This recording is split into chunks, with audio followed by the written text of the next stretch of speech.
오늘 레위기 27번째 결코 타협할 수 없다, 결코 타협할 수 없다라는 제목으로 말씀 나누도록 하겠습니다.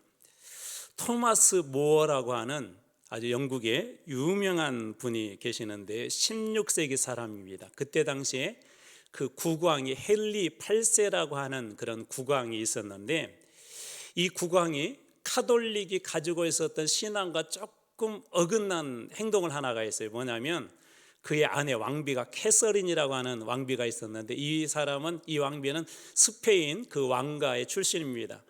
근데 이 캐서린하고 결혼을 했는데, 우리나라에도 조선시대에 중요한 거 있어요. 자식이 있어야 되잖아요. 근데 자식이 없었어요.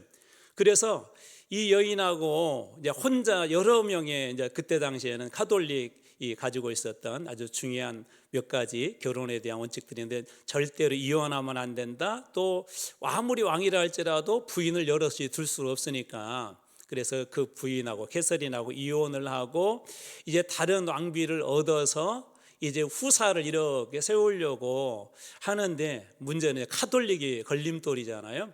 그래서 이 헨리 8세가 소위 수장령이라는 걸 내립니다. 수장령, 뭐냐면 영국 교회, 모든 교회 최고로 높은 모든 권한과 모든 그 책임과 권한을 내가 갖는다, 왕에게 모든 것들을 이렇게 가져오려고 이제 수장령을 내려야 되는데, 문제는 이게 이제 만만치 않잖아요. 여러 가지 문제들이 있어서 그때 당시에 절친이면서도 사람들에게 존경을 받는 이 토마스 모어 이분을 이 대법관으로 세웁니다. 대법관. 그래서 대법관으로 세워서 어떤 대법관이, 우리나라도 좀 뭐 비슷한 뭐 그런 일 좀 있을 뻔했잖아요. 이 대법관이 잘 이렇게 그 판단을 해주면, 자기에게 유리하게 해주면 또 존경받는 인물이기 때문에 본인에게 상당히 유리할 거라고 생각하고 이 토마스 모어를 대법관으로 딱 세웠는데, 문제는 이 토마스 모어가 왕의 뜻대로, 이 국왕의 뜻대로 해주지 않은 거예요. 그러다 보니까 이제 어떤 일들까지 발생하냐, 국왕이 내 명령대로 안 하면 너는 죽을 거다, 참소당할 거다 그러는데도 끝까지 고집을 피우고 결국은 이거에 대해서 타협하지 않습니다. 그래서 왕이 너는 진짜 이제 죽는다 그러니까 주변에서 토마스 모어에게 그러지 말고 그냥 타협해라고, 목숨이 중요하지 뭐 그까지 그 중요하냐, 이미 왕은 그런 거 다 결심하고 이혼하고 새로운 부인 얻으려고 하는 결심했는데 당신이 어떻게 꺾겠느냐. 그런데도 이 토마스 모어는 타협을 하지 않고 결국 참수를 당해서 죽습니다. 우리 사람들마다 어떤 것들은 결코 나는 그런 것들을 타협할 수 없다고 하는 그런 것들이 있죠. 또 우리 신앙에도 그런 것들이 있습니다. 초대교회 사도들에게도 타협할 수 없는 것들이 있었죠. 우리 사도행전 초반에 보면 그들이 예수가 그리스도라는 것을 전한다는 이유 때문에 이들이 여러 번 공회에 잡혀가요. 처음에는 그냥 단순한 위협을 당하고요. 두 번째, 너희들 그렇게 하다가는 죽을 수도 있다고 이제 더 강력하게 그렇게 위협을 하는데도 이들이 그것에 대해서 타협하지 않고, 그래도 예수는 그리스도다, 예수는 메시아다, 구약에 의한 그 메시아가 맞다라고 그들이 복음을 전합니다. 결코 그들에게 타협할 수 없었던 것들이죠. 예수님도 마찬가지입니다. 예수님이 이 땅에 오셔서 타협할 수 없었던 것들이 있었죠. 무엇보다도 십자가라고 하는 그 자리는 가장 고통스럽고 힘들었지만 예수님에게도 얼마나 힘들었겠어요. 왜냐하면 예수님은 하나님이시면서도 사람이셨기 때문에 인간의 모든 고통을 다 느끼신 분이십니다. 예수님에게도 슬픔이 있었고 고통이 있었고, 십자가에서도 얼마나 고통스러웠던지 이런 고백을 하지 않습니까? 나의 하나님, 나의 아내 어찌하여 나를 버리십니까? 라고 그렇게 고통스러워할 만큼 예수님이 힘드셨는데도 예수님 역시도 이 십자가는 결코 포기할 수 없는, 타협할 수 없는 바로 그런 자리였습니다. 무엇보다도 이 십자가로만이 죄를 삭할 수 있기 때문에 예수님께서 그 십자가를 결코 포기할 수 없었고요. 이 죄의 문제는 단순한 악의 문제가 아니라 우리 영혼이 살고 죽는 문제이기 때문에, 또 무엇보다도 구원의 가장 중요한 걸림돌의 문제가 이 죄의 문제이기 때문에 예수님이 이 문제를 해결하기 위해서는 이 십자가를 절대로 포기할 수 없었습니다. 오늘 본문에도 그와 비슷한 내용들이 등장하는데 여러분들은 5절까지만 읽었지만 27절까지 20장의 27절까지 이런 표현이 반복적으로 등장해요. 자, 총 몇 절이라고? 27절인데 반드시 죽으리라, 이게 무려 9번이나 등장합니다. 그러니까 3번에 한 번꼴로 반드시 죽으리라. 사실 좀 무서운 말이죠. 너 이러면 반드시 죽을 것이다, 반드시 죽을 거라는 말을 계속해서 반복해서 그렇게 말씀하십니다. 왜 이렇게 무섭게 말씀하실까요? 다른 건 몰라도 하나님께서도 결코 이것은 양보할 수 없다는 것, 이것은 타협할 수 없다는 것입니다. 인간은 구조상 죄를 짓는 게 쉽다고 그랬죠. 우리 아이들에게서 그런 걸 쉽게 알 수가 있는데, 갓난 아이들이 조금 자라면서 이제 어른들 흉내를 내기 시작하는데, 좋은 것은 막 가르치고 가르쳐야 겨우 하나 해내요. 근데 나쁜 것은 가르치지 않아도 쉽게 배웁니다. 형 누나들이 나쁜 말 하잖아요. 그냥 쉽게 그 욕을 배우는데요, 좋은 말은 막 가르치고 또 어른들한테 인사하라고 가르쳐도 이런 건 수십 번 해야 겨우 한 번 해내는데, 나쁜 것은 쉽게 보여요. 그만큼 우리는 죄의 취약성을 다 가지고 있는 것이죠. 인간은 이처럼 구조상 죄를 짓기에 아주 쉽기 때문에 하나님께서는 무엇보다도 이 죄의 문제에 대해서 뭐라고 말씀하냐면, 결코 이 죄의 문제는 가볍지 않다. 죄의 문제는 어떠한 문제가 생기자면 반드시 죽음을 가져온다. 그래서 반드시 죽을 것이다, 그렇게 이야기합니다. 그래서 제가 이 죄의 문제에 대한 이야기를 하면서 이런 비유를 종종 들었어요. 자, 여기 물컵에 물이 가득 차 있는데 여기에 독약 한 방울은 물컵에 들어있는 물의 양에 비해서 아주 적은 양이죠. 그렇죠. 그렇지만 만약에 이 적은 양이기 때문에 별것 아니야라고 우리가 이것을 마시게 되면, 만약 그것이 치명적인 독이라면 아주 적은 양이라 할지라도 우리는 목숨을 잃을 수가 있죠. 또 큰 댐이 있는데, 댐에 예를 들어서 이렇게 그냥 우리 손 들어갈 만한 그 댐은 엄청 커요. 너무나도 큽니다. 중국에 산샤라고 하는 그 댐이 있는데 그건 엄청 크거든요. 근데 거기에 저희 손이 이렇게 팔뚝이 들어갈 만한 구멍이 났다고 그래서 작은 게 아니죠. 그 작은 것이 그 댐 전체를 무너뜨릴 수가 있고, 그 댐이 무너지게 되면 수십만 명이 죽음에 이를 수도 있습니다. 죄는 이처럼 무서운 것들입니다. 우리 한강대교에서도 비슷한 일들이 한번 일어나지 않았습니까? 자, 예를 들어서 한강에 있는 큰 다리 중에, 다리가 엄청 넓잖아요. 엄청 길잖아요. 어떤 다리는. 근데 그 가운데 한 1cm 정도 크랙이 갔다고, 이렇게 금이 갔다고 하면 1cm예요. 전체적으로 이렇게 가운데 크랙이 갔는데 그것을 어느 누구도 별로 위험하지 않다라고 이야기하지 않습니다. 작지만 아주 위험한 상태인 것처럼 죄라는 것은 그렇게 위험하다는 것입니다. 자, 우리 몸의 암도 마찬가지예요. 암덩어리는 작죠. 우리 몸의 모든 면적이, 내장과 모든 걸 만약에 면적으로 살펴본다면 이 암덩어리는 뭐 촉이든 아주 그때는 별 볼 일 없죠. 그렇지만 어느 의사도 이게 작으니까, 몸 전체에 비하면 너무나도 작으니까 별것 아닙니다라고 그렇게 쉽게 지나가지 않습니다. 왜 그렇죠? 그것이 나중에 자라서 그 사람을 죽일 수 있기 때문에 암에 대한 문제도 작더라도 심각하게 의사들이 다룹니다. 마찬가지로 죄 역시도 작은 것이 없어요. 죄라는 것은 작은 것이 없습니다. 그래서 우리 속담에도 이런 속담이 있죠. 처음에는 바늘 도둑인데 나중에 무슨 도둑까지 돼요? 여기는 다른 거 팔고 있나요? 소도둑 되죠. 소도둑. 작지만 이 작은 죄가 나중에는 뭐까지 가요? 소도둑까지 된다는 거예요. 그래서 죄라는 문제는 결코 작지 않습니다.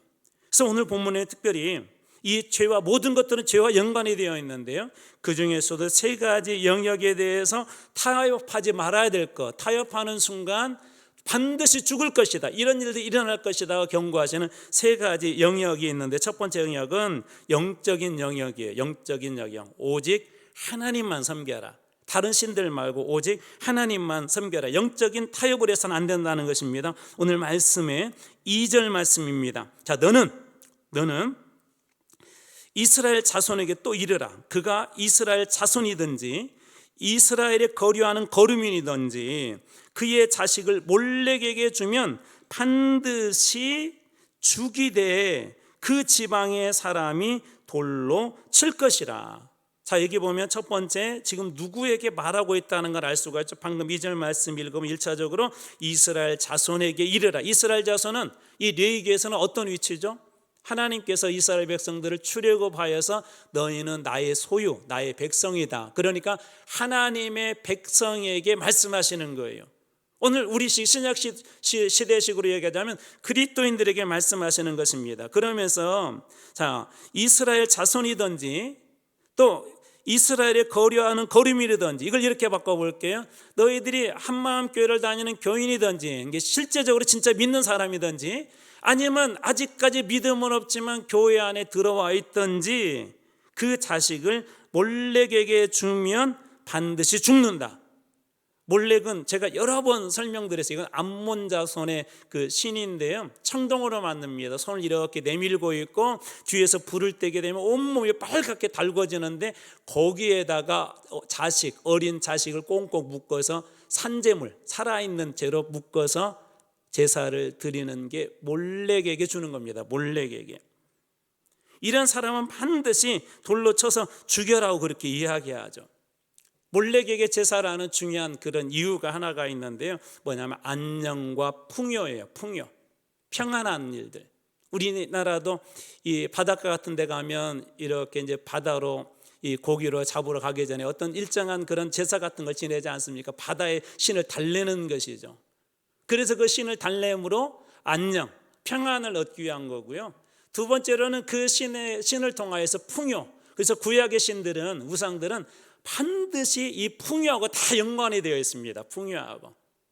근데 이 몰렉이라는 신도 그런 신이에요. 그것은 이 이야기들은 그냥 단순히 이방인들에게만 있었던 것들이 아니고 이스라엘에게도 쉽게 들어올 수 있는 문제이기 때문에 하나님께서 금했는데요, 심지어 왕들에게서도 이런 일들이 일어납니다. 구약에 아하스라고는 왕이 있는데 그 역시도 하나님이 세우셨죠. 열왕기하 16장 3절 이스라엘의 여러 왕의 길로 행하며, 이 아하스라는 왕 얘기예요. 아하스 잘 들어보세요. 아하스라는 왕도 이스라엘의 여러 왕들의 길, 이스라엘의 여러 왕들의 길이다 그러면 우상을 섬겼다, 그렇게 빨리 해석하시면 돼요. 또 여호와께서 이스라엘 자손 앞에서 쫓아내신 이방 사람의 가증한 일을 따라, 이방 사람들이 하는 가증한 일, 우리 18장에서도 가증한 일에 대해서 나눴었어요. 자, 따라 무엇을 하죠? 자기 아들을 불가운데로 지나가게 하며, 자기 아들을 불가운데로 지나가게 한다, 자기 아들을 불의 심판으로 지나가게 한다. 그게 몰렉에게 제사를 드리는 겁니다. 우리 상상이 안 되죠. 그런데 자식을 불가운데로 이 왕도 지나가게 하는 그런 제사를 이렇게 드렸대요. 자, 아까 이 몰렉이라는 그 신이 주는 그때 당시의 장점, 이게 장점은 아니죠. 그렇게 생각한 거죠. 안녕과 풍요라고 그랬잖아요. 이때 당시 북이스라엘은 어떤 일들이 있었냐면, 북이스라엘과 아람의 연합군이요, 이 유다 아하스가 있는 그 예루살렘을 이렇게 포위를 했어요. 북이스라엘하고 아람이라는 연합군이 이 유다의 예루살렘을 이렇게 포위를 한 거예요. 이게 그런 어려운 중에 안녕, 평화를 찾고 이것을 잘 돌파하기 위해서 하나님 앞에 기도하지 않고 그는 어떻게 했다고요? 자기의 그 자식을 불가운데로 몰렉에게 그런 제사를 드렸습니다. 이방의 힘 있는 신의 도움을 받고 싶었던 것이죠. 또 히스기의 아들 중에 므낫셋이라는 아들이 있었는데, 이 아들도 열왕기하 2장 21장 6절에 보면 또 자기의 아들을 불가운데로 지나가게 하며, 므낫셋도 자기 아버지는 히스기야는 개혁의 아주 중요한 왕이거든요. 아주 선한 왕인데 그 왕 밑에서 이런 자식이 나왔어요.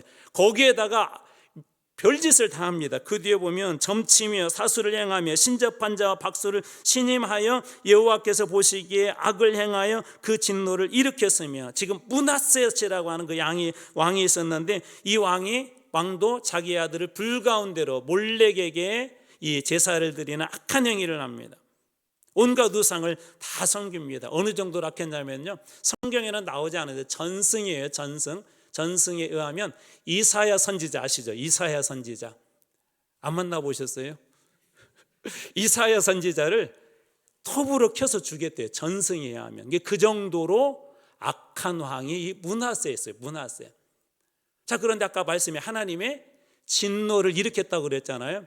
이 왕이 결국에는 바벨론의 포로로 끌려가는데요, 마치 코에 갈고리는 보통 사람에게 하나요, 짐승에게 하나요? 짐승에게 하죠. 근데 코에 갈고리가 꿰어서 바벨론으로 끌려갑니다. 왕이 짐승처럼 끌려간 거예요. 하나님의 진노로 그렇게 끌려간 겁니다. 다행히 이 므낫세가 거기 끌려가서 회개를 합니다. 회개. 그래서 하나님이 나중에 이 므낫세를 다시 유다로 돌려보내게 하고, 이 돌아와서 회개는 뭐라고 그랬죠? 그냥 잘못했습니다가 아니라 모든 자기의 삶의 행동까지도 바꾸는 거라고 그랬죠. 그래서 우상을 다 척결하고요, 자기가 세운 우상을 다 척결하고, 그리고 하나님의 제단, 무너진 제단을 다시 회복을 하고 제사를 하고, 다행히 말년에 그래도 그가 모든 것들을 제자리, 아버지가 계획했던 그 제자리로 돌려놓습니다. 오직 하나님만 섬기죠. 그래서 그때 당시 역대하 33장 12절에 이렇게 되어 있습니다. 그가 므낫셋이 환난을 당하여 그의 하나님 여호와께 간구하고 그의 조상들의 하나님 앞에 크게 겸손하여 다시 하나님을 찾고 겸손히 하나님께 순종한 그런 사람이 됩니다. 자, 이 두 명의, 아하스라는 왕도 유다의 왕이고 므낫셋도 그 유다의 왕인데, 이 두 사람이 다 어떻게 했다고? 몰렉에게 드리는 제사, 자녀를 불로 통과하게 하는 그런 제사를 드렸습니다. 이때 당시에 이것은 제가 영문밖에 대한 설명을 하면서 얘기하면서 한번 설명을 했는데 이때 당시에 그 남쪽에 그 흰놈 골짜기라고 하는 그런 계곡이 있었는데, 그곳에 산당이 하나 세워지는데 그 산당의 이름이 도벳이라고 하네요. 도벳. 이게 나중에 느헤미야에도 이게 나오거든요. 근데 바로 이 도벳이라는 곳에서 주로 이 몰렉에게 제사를 드렸습니다. 훗날 이곳은 쓰레기를 버리는 곳이 되었고요, 예수님 당시에는 이곳을 개흰나라고 불렀습니다. 이것도 레위기 앞에서 설명드렸어요. 그래서 바로 그것이 나중에 지옥의 상징이 돼요. 개흰나가 이 지옥의 상징이 됩니다. 그래서 거기는 24시간 늘 불이 타오른다고 그랬죠. 그래서 우리 아마 어쩌면 우리가 지옥 그러면 가장 먼저 뭘 상상하죠? 꺼지지 않는 불을 상상하잖아요. 아마 그래서 나오지도 않았을까 하는 그런 상상이 들 정도로 이 개인나는 바로 그런 곳이었습니다. 자, 그런데 이곳의 산당 이름을 뭐라고 불렀다고요? 도벳이라는 뜻이에요. 북이라는 뜻이 있습니다. 북. 자, 한번 이제 여러분들의 상상력을 이제 여기서 발휘해 보셔야 돼요. 자, 이곳에서 몰렉에게 주로 이렇게 제사를 드리는데, 어린 자녀를 갖다가 꽁꽁 묶어가지고 불태워서 죽인다고 그랬죠. 이 청동 몰렉 그 신상에다가 뒤에서 불을 떼게 되면 온몸이 붉어지는데, 거기에다가 자식을 올려서 이렇게 그 인신제사를 드려요. 자, 그러면 아이들이 어떻게 해서, 아니 어른도 그렇게 하겠죠. 막 아프다고, 막 죽겠다고, 막 고함을 지르겠죠. 이게 사람으로서는 사실 듣기 힘들죠. 그래서 너무나도 어느 정도 이 인간이 악하냐면 그 소리를 듣고 싶지 않아서요. 자, 아까 도벳이라는 이름이 뭐라고 그랬죠? 제가 뜻이 북이라고 그랬잖아요. 북을 크게 칩니다. 북소리를 크게 쳐서 아이의 신음소리, 고통하는 소리보다 더 크게 치므로 그 소리를 안 들으려고. 왜 이 몰렉에게 제사를 드린다? 안녕과 풍요를 위해서. 누구의 안녕이죠? 이 아들은 이제 죽습니다. 이 자녀는 죽습니다. 그러면 누구의 안녕을 위해서 지금 드리는 거예요? 불죠. 부모의 안녕을 위해서. 인간이 이렇게 악해요. 이건 인간적으로도 못할 일이지만 무엇보다도 그래서 하나님이 그런 거에 대해서 이런 영적인 일은 결코 타협해서는 안 된다. 우상을 섬긴 일은 결코 타협해서는 안 된다라고 그렇게 이야기합니다. 자, 그렇다면 오늘 우리들에게는 혹시 몰렉에게 제사를 드리는 그런 것들은 없을까요? 아니요. 우리들에게도 있어요. 제가 예전에 사역했던 그 교회에서 집사님 한 분이 정말 교회 열심히 다니고 주일 성수하시고 봉사도 열심히 하시는데 갑자기 와서 그러는 거예요. 목사님, 왜요? 저희 아들이 고3이에요. 왜요? 그래서 고3이라 열심히 공부해갖고 좋은 대학교 가서 하나님께 영광 돌려야 되니까 1년 동안에는 주일날도 공부해서 교회 못 나올 것 같아요. 좋은 대학교 가야 하나님께 영광 돌리잖아요. 얼핏 보면 맞는 것 같죠. 이왕이면 예수 믿는 아이들이 좋은 대학교 가서 예수 믿으니까 이렇게 축복받는다더라. 그게 몰래에게 오늘날 우리가 제사를 드리는 겁니다.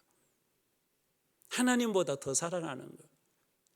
그 이름으로서 그 성공이라는 그런 이름, 또 학벌이라는 그런 이름, 돈이라는 그런 현대판 몰래 앞에서 우리 아이들의 신앙과 영혼을 혹시 희생시키고 있지는 않은지 우리 자신이 되돌아봐야 할 것입니다. 예배는 하나님께 드려진 그런 시간이죠. 우리는 예배를 통해서 그걸 여러분 누리셔야 돼요. 하나님께 드려지셔야 돼요. 그런데 종종 이러는 경우가 있어요. 앞에서 우리 찬양팀 오늘 찬양했는데요, 우리 좋아하는 찬양할 때는 막 은혜 받는 것 같아요. 내가 좋아하는 거니까. 근데 가끔 막 어려운 거 있어요. 제가 찬송가 5절짜리 있는 거 막 고르기가 가끔 겁나요. 목사님이 5절짜리 골라가지고 막 내 마음에 안 맞으면요, 나는 그 찬양 부르기 어려우면요, 그때부터 예배가 불편해지는 거예요. 나를 위한 게 아니잖아요. 하나님 앞에 드리는 거잖아요. 나의 욕심과 욕망을 위해서 예배 시간에 다른 일을 한다, 영적인 그런 타협을 한다. 결국은 뭐냐면 우리 신앙을 죽이는 것들이에요. 그 찬양할 때는 내 신앙이 올라가는 것 같고요, 그 말씀 드릴 때는 내 신앙이 올라가는 것 같다가 내가 조금 힘들어하는, 혹은 내가 듣기 싫은 그런 말씀을 듣거나 찬양을 하면 그 순간에 신앙이 푹 떨어진, 그건 신앙의 모습은 아니에요. 거기에다 종종 우리들은 이런 유혹을 받죠. 말씀도 적당히 봐라, 기도도 적당히 해라, 예배도 적당히 해라. 결국은 죽는 것입니다. 오늘 주님은 이 영적인 문제에 대해서 5절에도 동일하게 이해합니다. 내가 그 사람과 그의 권속에게 진노하여 그와 그를 본받아 몰렉을 음란하게 섬기는 모든 사람을 그들의 백성 중에서 끊으리라. 반드시 죽일 것이다. 여러분 어떤 생각이 드세요? 구약시대 때는 하나님의 역사가 그렇게 일어났어요. 실제로 잘못된 불을 들여서 우리 앞에서 보았던 것처럼 하나님 앞에 온전히 예배드리지 않으면 그 자리에서 막 즉사하기도 했어요. 그런 두려운 마음이 우리들에게 있냐는 것입니다. 오직 하나님을 기쁘게 할 것이 무엇인지 늘 고민하고 하나님 앞에 그렇게 예배드려야 된다는, 여러분 영적인 일에는 타협하지 마시기 바랍니다. 오직 하나님만 섬기는 일, 하나님께만 예배드리는 일, 하나님께 기도하는 그 시간만큼은 절대로 빼앗기지 않기를 주님의 이름으로 축원합니다. 주일이 뭐죠? 주님께 우리가 드리겠다고 약속한 시간이고 주님께서 그건 내 시간이다는 거예요. 주일 예배는 뭐죠? 다른 건 몰라도 주일 중에서도 그 시간만큼은 그 시간은 내 시간이야. 네 마음대로 다른 거 써도, 그냥 일주일은 너의 재물을 위해서, 돈을 위해서, 성공에 써도 괜찮아. 그렇지만 예배는 나를 위한 영적인 일은 결코 타협해서는 안 됩니다. 그래서 우리 믿음의 1세대, 2세대 선배들은 주일 성수를 목숨처럼 여겼어요. 예배를 목숨처럼 여겼어요. 여러분 영적인 일에는 결코 하나님만 섬기는 그 일에는 타협하지 않기를 주님으로 축원합니다. 두 번째, 도덕적인 타협이에요. 영적인 일뿐만 아니라 우리 삶 속에서 우리 도덕적인 일들도 있죠. 그리스도인들이지만 기본적으로 지켜야 도덕적인 것, 이렇게 표현해 볼게요. 인륜, 인간으로서 당연히 지켜야 될 그런 윤리들이 있는데, 자, 그 중에 10절 말씀 한 절만 보겠습니다. 누구든지 남의 아내와 간음하는 자, 곧 그의 이웃의 아내와 간음하는 자는 그 간부와 음부를, 여기도 이렇게 돼요, 반드시 죽일지니라. 20장에서 가장 많이 등장하는 죄가 이 도덕적인 죄에서도 성적인 죄예요. 성적인 죄. 그래서 18장에는 보면 동성애 같은 것도 나오고요, 20장에는 뭐 간음죄, 근친상간죄, 또 수간 등 다양한 성적인 그런 죄에 대한 그 이야기들이 너무나도 많이 나옵니다. 너무나도 많이. 거기에 하나 더 플러스 하자면 부모에 대한 모독. 인류는 그렇게 해서는 안 되죠. 그렇죠. 자녀는 부모들을 모독하면 안 됩니다. 부모의 권위를 무시하고 부모를 저주하면 안 됩니다. 자, 이런 것들은 어떤 의미들이 있죠. 구약시대 때는 이게 조금 보편화되어 있었어요. 무슨 얘기냐면 구약시대 때는 신전을 만들어서 제사의 일부로 성적 관계를 맺은 그런 종교들이 많이 있었습니다. 그게 제사의 일부분이었어요. 신전에서. 그 대표적인 사건이 제가 한두 번 소개했는데 출애굽 당시에 바알 부올에서 있었던 사건입니다. 이들이 이제 광야에 이렇게 출애굽을 해가지고 광야의 여정을 가고 있다가 어느 한 곳에 이렇게 정착을 하고 있었는데 마침 그 가까운 곳에 모압 사람들이 있었어요. 그럴 때 우리 젊은 청년들은 이제 가서 구경 가죠. 구경을 갔더니 너무나도 좋은 거예요. 거기에다가 마침 축제가 있었습니다. 축제. 많은 사람들이 그 모압의 그 신전에 모여들었죠. 자, 그때 민수기 25장 2절은 그때 상황을 이렇게 설명하고 있습니다. 그 여자들이, 모압의 여인들이 자기 신들에게 제사할 때, 모압의 신에게 제사할 때 이스라엘 백성을 청하며, 이스라엘 젊은 청년들을 청하며 그 청년들이, 백성들이 먹고 그들의 신에게 절했다. 여기 그들에게 신에게 절했다는 표현으로 은유적으로 이렇게 썼지만은요, 이런 표현에 성적인 관계를 맺었다. 음란한 그런 성적 행위가 있었던 게 그들의 신에게 절했다는 거예요. 이 사건으로 무려 몇 명이 죽은 줄 아세요? 2만 4천 명이 죽습니다. 이게 무슨 얘기예요? 무슨 얘기죠? 2만 4천 명이에요. 그 악한 짓을 한 거예요. 이스라엘이 그런 구원의 역사를 경험하고도 거룩해야 될 그들이, 거룩해야 될 하나님의 백성들이, 거룩하게 예배해야 될 하나님의 백성들이 인간의 탐욕과 자기의 즐거움을 채우기 위해서 다른 신에게 제사하는 것을 주저하지 않습니다. 이런 일은 더 훨씬 전부터 일어났었죠. 우리가 잘 아는 소돔에서도 이런 일이 있었어요. 아브라함 얘기 아시지 않습니까? 아브라함의 중보기도. 천사들이 아브라함의 집을 거쳐서 이제 아브라함의 조카 롯의 집에 이렇게 들어갔는데 사람처럼 들어간 거죠. 그런데 그날 저녁에 이 소문이 그 소돔 지역에 퍼지면서 많은 사람들이 누가 모여든, 남자들이 모여들어서 남자들이 롯의 집을 이렇게 포위합니다. 그러면서 그때 이렇게 얘기해요. 창세기 19장 5절, 롯을 부르고 그에게 이르되 오늘 밤에 내게 온 사람들이 어디 있느냐 이끌어내라, 우리가 그들과 상관하리라. 여기 상관하리라 하는 말이 성적 행위를 얘기하는데 이건 동성애예요. 동성애. 성경은 철저하게 동성애를 금하고 있죠. 여러분 기억하세요? 동성애는 하나님이 금하시는 거예요. 그런데 이미 오래전 사건이지만 오늘날에도 동일하게 일어나고 있죠. 그런 문제들이 이 소돔에 너무나도 많이, 그래서 결국 소돔의 죄악은 이로 말미암아서 소돔은 나중에 하나님의 그 심판을 받지 않습니까? 자, 그러면 방금 제가 했던 이야기들, 부모를 모독하는 것들, 이런 성적인 문제는 사실 은밀한 것이죠. 사적인 영역들이죠. 무슨 얘기입니까? 사적인 영역까지도 거룩해야 한다는 거예요. 오늘날의 인륜으로서도 해서도 안 될 일들 아닙니까? 도덕적인 일, 사적인 일, 그리고 인륜으로서 해서는 안 될 그런 일들을 그리스도인들도 반드시 지켜내야 한다는 것입니다. 그래서 제가 여러분들하고 올해 거룩한 우리 습관 만들게 하면서 가정을 이렇게 했어요. 가정을 거룩한 성소로 만들자. 가정을 뭘로요? 거룩한 성소로 만들자. 그 프로젝트 중에 하나가 매번 하라고 하면 힘들어하니까 한 달에 한 번만이라도 하나님 앞에 진솔하게 모여서 우리 가정을 한번 성소로 만들어 보자 해서 여러분들하고 그 가정 예배를 드리는 거예요. 이건 제가 만든 게 아니에요. 이미 하나님께서 복의 근원으로 첫 번째 불러주셔서 아브라함 때부터 있었어요. 그 말씀만 보겠습니다. 창세기 13장 18절. 이에 아브라함이 장막을 옮겨 헤브론에 있는 마므레 상수리 숲에 이르러 거주하며 거기에서 여호와를 위하여 제단을 쌓았더라. 이사신방의 근거가 여기 나옵니다. 이사신방. 새로 이사를 나고 하나님 앞에 제단을 쌓은 거예요. 아브라함이 제사장이기 때문에 스스로, 오늘날 같은 목사님 모시고 이사신방 하겠지만 스스로 하나님 앞에 제사를 드리는 아브라함은요, 13장에 보면 가는 곳마다 제단을 쌓았어요. 그의 가정이 가는 곳마다 하나님 앞에 제단을 쌓아서 가정을 어떻게? 거룩한 성소로 세웠던 것이죠. 여러분, 가정을 사적인 공간이고, 저는 여러분 가정을 대충은 알지만 속속히 몰라요.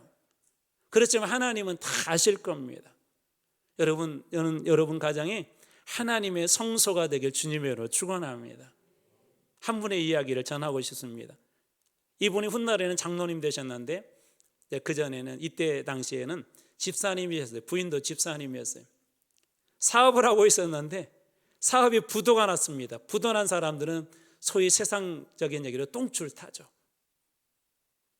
어느 정도로 심각했냐면 부부 사이에 막 매일 다툼하고, 좀 힘들고 어려울 때는 그럴 때 좀 막 격려하고 그래도 우리 할 수 있다고 하고 막 그렇게 가야 되는데 막 이혼 직전까지 막 갔어요. 이게 기업도 파산 직전, 가정도 파산 직전. 근데 이 여자 집사님 마음속에 마지막으로 막 그 전까지만 해도 무슨 얘기도 오갔냐면 그러지 말고 우리 다 죽자. 어떻게 보면 평생 일궈온 기업을 다 잃어버리고 막 가정도 막 정신이 없으니까 그런 말 나올 만하지 않습니까? 우리 다 죽자. 막 늘 매일매일 막 싸우면서 그런 얘기가 있었는데 어느 날 그런 마음을 주시대요. 집에서 하나님 앞에 예배드리자. 아이들까지 모아놓고 어떻게 예배드릴 마음이 어떻게 안 되죠.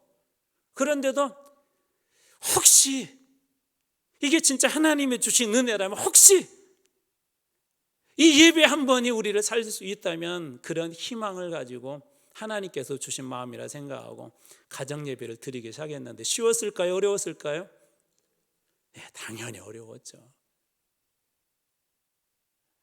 아이들도 막 마음이 엉망이지, 부부도 엉망이지. 근데 그렇게 예배드리기 시작하면서 어느 순간부터 가장 먼저 나온 게 부모들이 회개하기 시작. 아이들 앞에서. 그러면서 용서가 그곳에서 선포되고 서로 용서하게 되고 또 그러면서 진심으로 사랑하게 되고. 근데 놀랍게도 그렇게 예배를 드리기 시작하면서 사업이 조금씩 풀렸다는 거예요. 나중에 이분이 장로님이 되시고요. 서울이 큰 교회입니다. 유명한 교회입니다. 그리고 목사님까지 되셔서 자기가 이 가정 예배에 엄청난 일을 직접 경험해 봤잖아요. 그래서 가정 예배를 세우는 그런 사역자로서 지금 아마 미국에 계신 걸로 제가 알고 계시는데 그렇게 열심히 가정 예배 전도사로서 그렇게 활동하시는 분이 계세요. 여러분, 가정이 성소가 되면 이렇게 회복시켜주는 또 놀라운 역사가 일어나게 될 줄로 믿습니다. 그래서 물질의 회복보다도 가장 많이 난 게 사랑과 평안의 회복이었어요. 그 가정 안에 용서가 회복이 되어지고요, 사랑이 회복되어지고. 여러분이 가정의 가장 은밀한 것, 저는 다 알 수는 없지만 그것이 하나님이 계시면 그런 회복의 역사가 일어날 줄로 믿습니다. 마지막 세 번째로 정체성의 타협이에요. 정체성.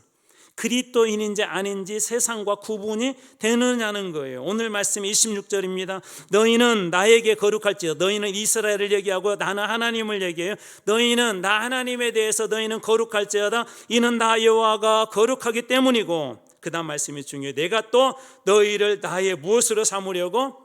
소유로 삼으려고 너희를 만민 중에 수많은 사람들 중에 하나님이 따로 구별하여서 소유로 삼으셨대요.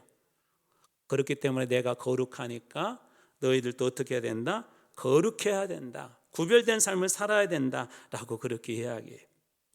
자, 이게 소유라는 말이 아주 중요한 말입니다. 소유. 자, 이게 누구의 소유라고요? 하나님의 소유라고 그랬죠.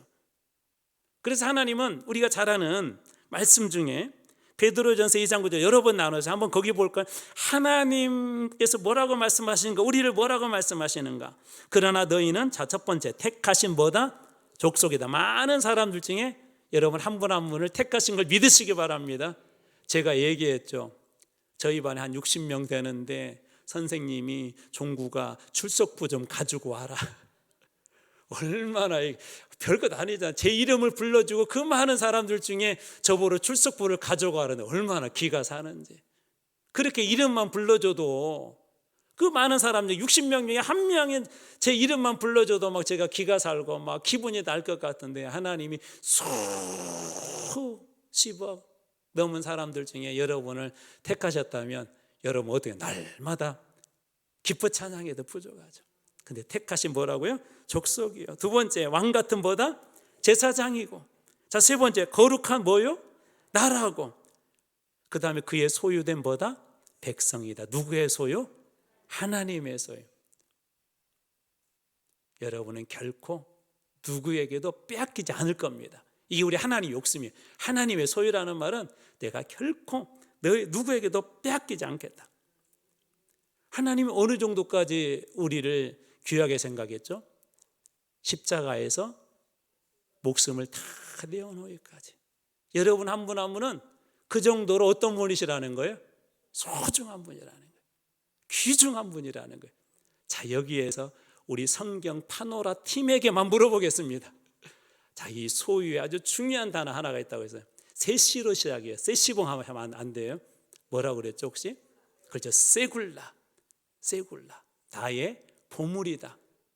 왕이요, 어떤 보물과 왕이 그냥 아무 보물이나 별로 B급, C급, D급 그런 보물 안 가지고 있겠죠. 최고의 보물 가지고. 그래서 그게 세굴라가 최고의 보물을 얘기하는데, 오늘 본문에는 같은 단어를 쓰지 않았지만 예를 들자면 신명기 7장 6절에 오면 너는 여호와 네 하나님의 성민이라 네 하나님 여호와께서 지상 만민에게 너를 자기 기업할 때, 이게 기업이라는 말이 소유라는 말이기도 하고 세굴라고요. 또 시편 135편 4절 여호와께서 자기를 위하여 야곱 곧 이스라엘을 자기의 특별한 소유, 이게 세굴라예요. 세굴라. 이게 그냥 보물 중에서도 특별한 보물로 하나님께서 우리 한 사람 한 사람을 그렇게 불러주셨다는 거예요. 보물은 빛나죠. 특별히 귀한 잔치나 그런 거 있을 때는 아주 멋진 보물, 이렇게 귀걸이도 하고 또 팔찌도 하고.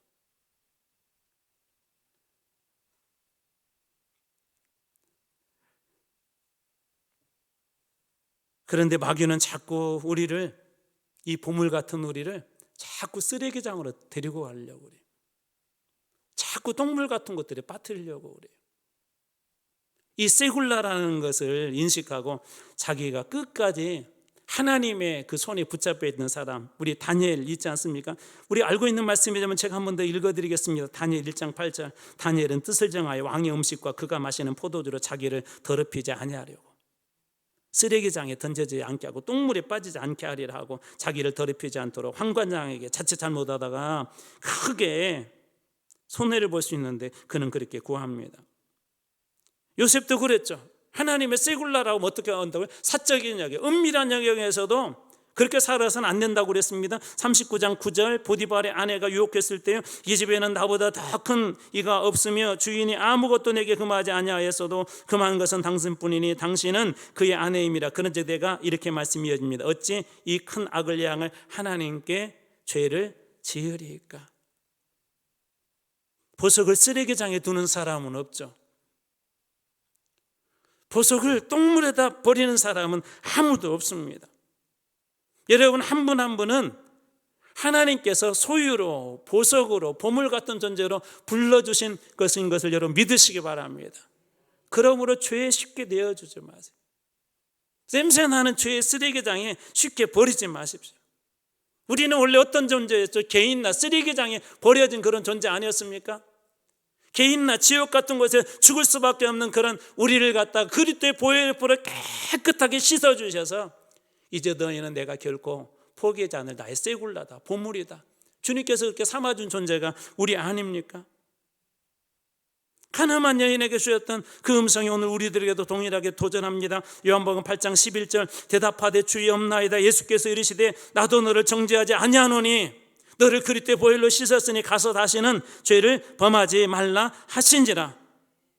보석을 쓰레기장에 두지 말라는 거예요. 죄의 쓰레기장, 악함의 오물덩어리에게 던지지 말라는 것입니다. 하나님도 죄와 타협하지 않고 우리를 결코 빼앗기지 않으려 하셨죠. 죄의 흠집을 하나님께서 그리스도의 보혈로 다 감싸주시고 우리를 다 그 죄의 오물로부터 하나님께서 씻어주신 그 존재가 여러분들이 바로 그 완전한 세굴라라는 것을 믿으시기 바랍니다.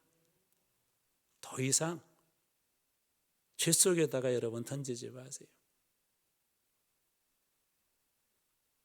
하나님께서 그때 우리에게 주신 약속의 말씀입니다. 말라기 구약성경의 마지막 책이죠. 3장 17절 잘 들어보십시오. 자, 세굴라라는 걸 잘 인식하고 들어보세요. 만군의 여호와가 이르노라 나는 내가 정한 날에 그들을 나의 특별한 무엇으로 삼을 것이요? 세굴라, 소유로 삼을 것이요. 그냥 세굴라가 아니라 특별한, 베스트 오브 베스트, 좋은 것 중에 최고로 좋은 것, 특별한 소유를 하나님께 삼으신대. 자, 그러면서 말씀이 이렇게 이어져요. 또 사람이 자기를 섬기는 아들 아낌같이 내가 그들을 어떻게 하리니? 아끼리니. 누가 아끼신대요? 여러분은 아끼신대요.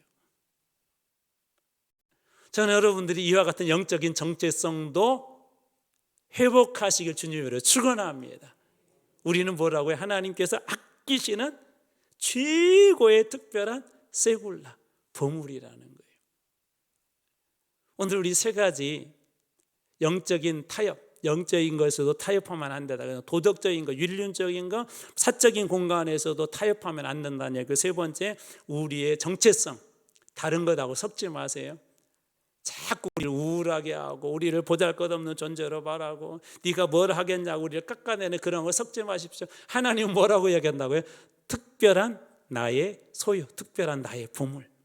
여러분 한 분 한 분이 우리 주님 앞에 그렇게 쓰임받아서 주님 손에, 우리 어떤 사람의 손에 이렇게 반지가, 목걸이가 그 사람을 더욱더 빛나게 한 것처럼 여러분들이 주님의 손에 쓰임받을 때 우리 주님이 다 크게 빛나는, 주님이 영광 받으시는 하나님의 세굴라로 쓰임받길 주님으로 축원합니다. 기도하겠습니다.